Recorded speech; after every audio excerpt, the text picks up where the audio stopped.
Bonjour, vous êtes bien sur la chaîne de Grégoire, plus connu sous le nom de Greg's Whisky Guide. Site internet mais aussi chaîne YouTube. Et voilà, je suis très heureux de participer sous diverses formes, que ce soit sur les réseaux sociaux, Twitter, LinkedIn, sur mon site web www.gregswhiskyguide.com et sur cette chaîne pour un petit aperçu généraliste à la journée des spiritueux français, initiée par Franck Di Napoli sur Instagram et Cédric Ferreira de So Whisky sur LinkedIn et d'autres réseaux sociaux. C'est une journée qui est faite pour sensibiliser le public aux spiritueux français, qui ne sont pas les plus consommés en France. Malgré ce qu'on pourrait penser, le cognac par exemple est exporté en très très grande majorité, en quasi-exclusivité à l'étranger. C'est très bien pour notre commerce, mais c'est dommage pour ceux qui n'en consomment pas, car c'est un spiritueux très intéressant. L'Armagnac aussi est quelque chose qui est encore trop méconnu. Voilà, donc je voulais très rapidement vous sensibiliser à nos spiritueux de manière en fait finalement plus générale. Déjà, allez voir sur le site, donc, parce qu'il y a entre 150 et 300, je crois, 350 participants, dont 150 acteurs de l'univers des spiritueux français, que ce soit des distilleries, des maisons de négoce, des affineurs, distributeurs, aussi des médias. Voilà.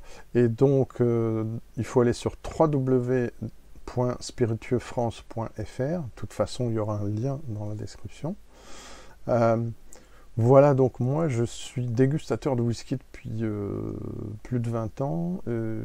J'ai fondé en 2013 le site internet donc Greg's Whisky Guide et il y a 3 ans ma chaîne YouTube. La chaîne était majoritairement en anglais, mais je fais de plus en plus de vidéos en français, puisque la demande a enfin décollé un petit peu côté France. Et aussi parce que voilà, je me suis investi un peu plus dernièrement dans l'acquisition, aussi l'intérêt pour différents spiritueux français. C'est pas nouveau chez moi l'intérêt pour les spiritueux français, je vais en reparler. Mais disons que par rapport au whisky, qui est mon principal centre d'intérêt, voilà, il y a un regain parce que nous sommes, on va commencer par là, nous sommes à presque 82 maisons référencées, alors pas toutes en production, mais plus de 40 distilleries en production et au moins 32 qui ont déjà des choses qui peuvent s'appeler whisky à proposer. Je pense même plus que ça va très très vite. Quand j'ai commencé il y a 20 ans, il n'y avait que 5 ou 6 distilleries et il y en avait 2 qui tenaient le haut du pavé et le reste qui était un petit peu à la traîne. Aujourd'hui, il y a toujours du leadership, mais il y a des nouveaux acteurs français très intéressants. Voilà, je vais en parler très très brièvement. Donc par exemple, puisque je commence avec le whisky, donc le whisky français né en 1983 sous l'égide des gens de chez Warenghem. Voici par exemple une des dernières créations en 2020, donc consacré à un festival maritime, donc qui est un single malt français. Donc single malt, c'est de l'orge maltais, distillé et maturé en fût minimum 3 ans. C'est la définition aussi du whisky français. Ensuite est venu par exemple Glenarmor en Bretagne. Donc la Bretagne est la région originelle de production du whisky français, la première historiquement. Ensuite différentes régions. Regardez où nous en sommes aujourd'hui. Voilà, voici toutes les régions qui produisent du whisky. C'est la carte de la Fédération des whiskies de France. Et tout ce qui est surligné, en fait, sont des distilleries ou maisons de négoce ou d'affinage pour lesquelles j'ai des choses dans ma collection. Donc c'est un tout petit aperçu ici, côté whisky. Par exemple, vous l'avez vu peut-être si vous avez vu ma vidéo Whisky of the Year 2020 en anglais, mais j'ai interviewé aussi en français cet affineur qui a reçu le 3e prix avec cette bouteille et le 2e prix du meilleur whisky donc international. Pour moi, en tout cas, en 2020. Donc, Émeric Roborel de Climins, donc une maison qui est située à Bordeaux et qui utilise le distillat d'une maison qui est située en Alsace, mais en utilisant le terroir des vins français pour essayer de tirer le maximum du parti des deux choses, le vin d'un côté, le whisky de l'autre. Et pour moi, c'est une grande réussite. Et c'est pas si courant, c'est mon point de vue, pour le whisky français, de réussir cette alliance entre vin et whisky. D'autres maisons intéressantes, j'y reviendrai dans des vidéos en français, bien sûr. Notamment qui prouvent que en France on peut utiliser autre chose que des fûts de chêne. Là, c'est un whisky de chez Northman, vieilli en fût d'acacia. Et aussi, il y a du sauterne.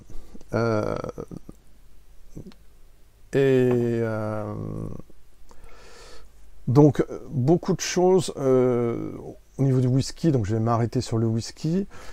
Évidemment, d'après un rapide tour d'horizon que j'ai fait 700 ans en arrière, au XIIIe siècle, on a parmi les plus anciens spiritueux, en tout cas passés en fût, donc l'Armagnac.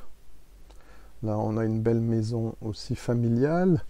L'Armagnac, donc, est une distillation du vin une seule fois, contrairement au cognac qui est 2 fois, dans les fameux alambics charentais.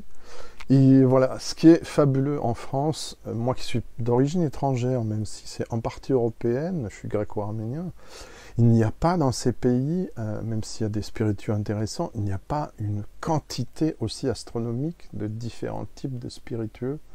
Par rapport à la France, on est vraiment dans un cas unique et c'est dommage de ne pas en profiter en tant que consommateur, avec modération bien entendu, parce qu'on a des véritables trésors.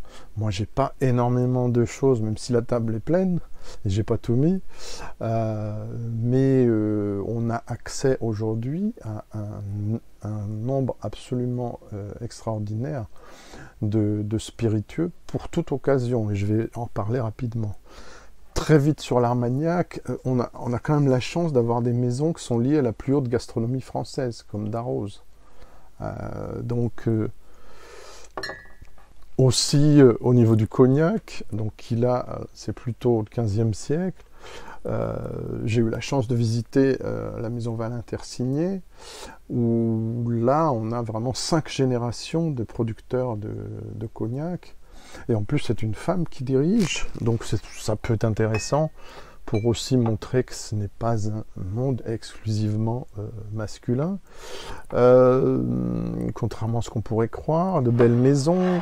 Je ne vais pas toutes les citer, c'est difficile dans un aperçu général de ne pas apparaître comme voulant promouvoir une marque ou une autre. Le rhum aussi, là on est au XVIIe siècle, la naissance du rhum plus ou moins. Je généralise bien sûr. On a bien sûr ce que tout le monde connaît, qui est le rhum pour l'apéritif, pour faire des cocktails, pour déguster avec une rondelle de citron pure sur glace, etc. On a aussi des belles maisons, et en plus on a des indications protégées, donc c'est quand même intéressant, en Martinique notamment. Donc avec St. James, qui est un XO, donc XO minimum 6 ans, et maintenant c'est porté à 10 ans, notamment pour le cognac. On a Habitation Saint-Étienne, une très très belle maison, qui expérimente aussi en finish de whisky. Donc les whiskies on a vu, il y en a d'autres, vous verrez dans ma vidéo sur les whiskies français, je ne sais pas si je l'ai déjà dit, mais il y a quand même 8 bouteilles qui sont primées, c'est exceptionnel. Je dois dire pour cette année, donc allez voir la vidéo. La France est aussi le pays de production de cidre, et du cidre, il n'y a pas loin pour aller au Calvados, donc on passe en Normandie. Parenthèse, presque tout ce qu'il y a sur la table peut se combiner au niveau gastronomique, au niveau association culinaire à différents moments du repas. Et c'est très intéressant, on n'y pense pas souvent. Par exemple, on peut combiner un armagnac ou un cognac en fin de cuisson pour pas que l'alcool s'évapore trop avec un cassoulet. Des choses auxquelles on ne pense pas forcément. Un whisky français, lorsqu'il est tourbé, on peut le combiner aussi avec un poisson ou un saumon fumé, comme on ferait pour un Talisker écossais. On peut flamber les crêpes aussi au cognac, à l'armagnac.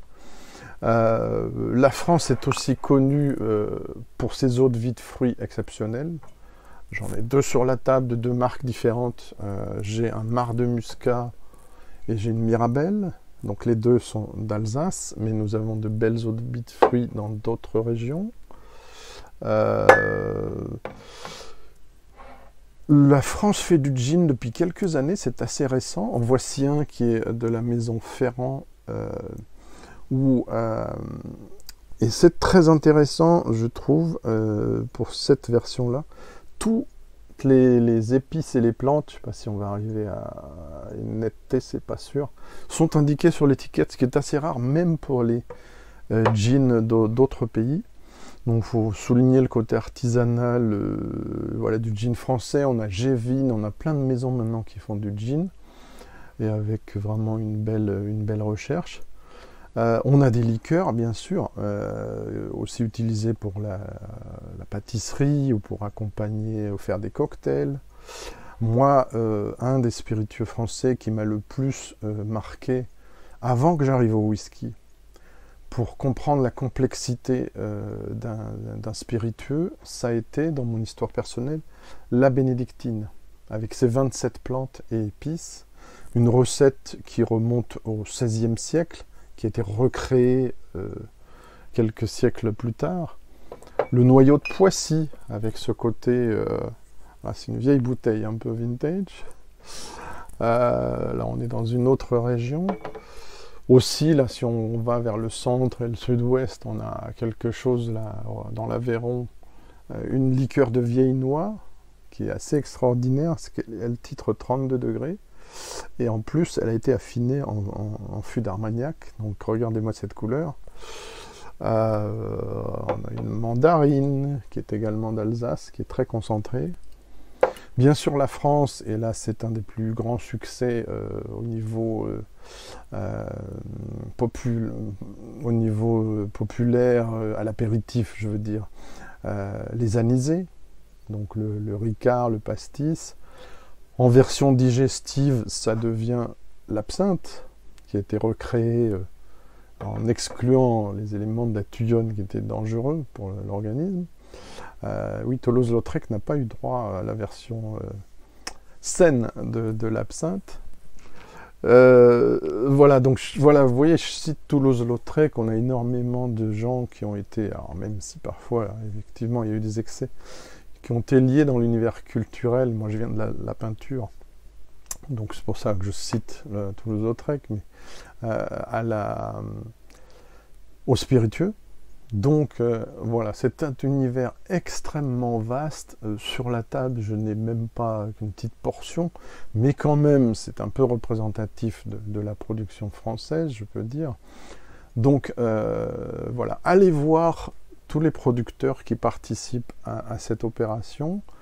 Il y a des liens sur le site de Franck et de Cédric vers toutes les maisons qui participent. Allez voir leur site internet. Nous sommes en période Covid, c'est très difficile d'aller dans des salons, découvrir des marques, etc. Mais parfois, il y a des échantillons qui sont proposés en pack de découverte chez ces distilleries. Vous pouvez éventuellement, si vous êtes dans la région de ces distilleries, demander à voir, voilà, peut-être il y a des bouteilles de taille plus petite ou des opérations où vous pouvez juste déguster un peu ou emporter des bouteilles en vente à la boutique de ces distilleries ou de ces maisons de négoce des spiritueux français. Allez voir sur internet, il y a plein de sites qui en parlent et aussi plein de... Effectivement, pas tant que ça en français, mais il y a quand même des choses qui sont faites. Moi, je ne suis pas sur Instagram, mais je suis sûr que Franck peut vous indiquer plein de, voilà, de personnes qui font des choses intéressantes sur Instagram. Cédric aussi sur LinkedIn essaye de sensibiliser le grand public. Donc voilà, beaucoup de choses sont faites, mais je pense que cette initiative était intéressante. Surtout, elle arrive à point nommé dans cette période où les producteurs ont beaucoup souffert de cette crise. Donc beaucoup de centres d'accueil de visiteurs fermés pour ces maisons-là, les salons fermés, les dégustations chez les cavistes, c'est compliqué. Beaucoup ont perdu, beaucoup aussi comptent sur les restaurants et les bars pour distribuer et vendre leur production. Or, voilà, vous savez ce qu'il en est.